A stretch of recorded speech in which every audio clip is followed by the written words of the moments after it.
Digital યુગ આ daily local news channel of Bharuch. Amod સામૂહિક આરોગ્ય કેન્દ્ર ખાતે આયુષ્માન ભવા કેમ્પ યોજવામાં આવ્યો હતો.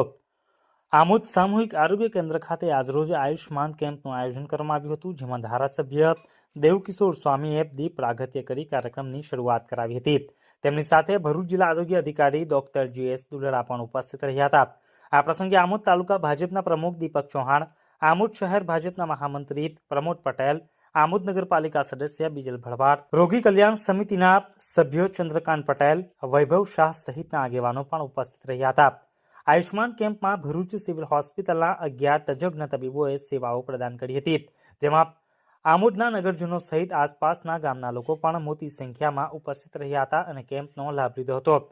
આયુષ્માન કેમ્પમાં 400થી વધુ દર્દીઓએ તેમજ 460થી વધુ દર્દીઓનો લેબ ટેસ્ટ કરવામાં આવ્યો હતો, જેમાં દર્દીઓને સ્થળ ઉપર જ જરૂરી દવાઓ આપવામાં આવી હતી.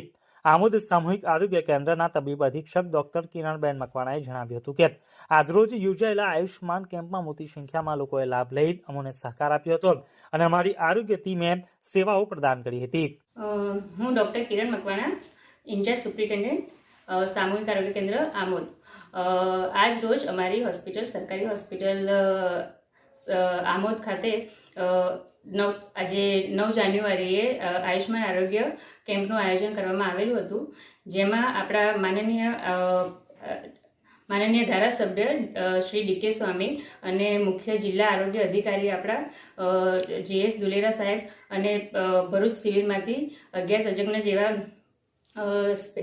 ડૉક્ટરોએ આજે સેવા આપી હતી અને હાજર રહ્યા હતા, જેમાં આમોદની જાહેર જનતાએ આજની સેવાનો ખાસ લાભ લીધો છે.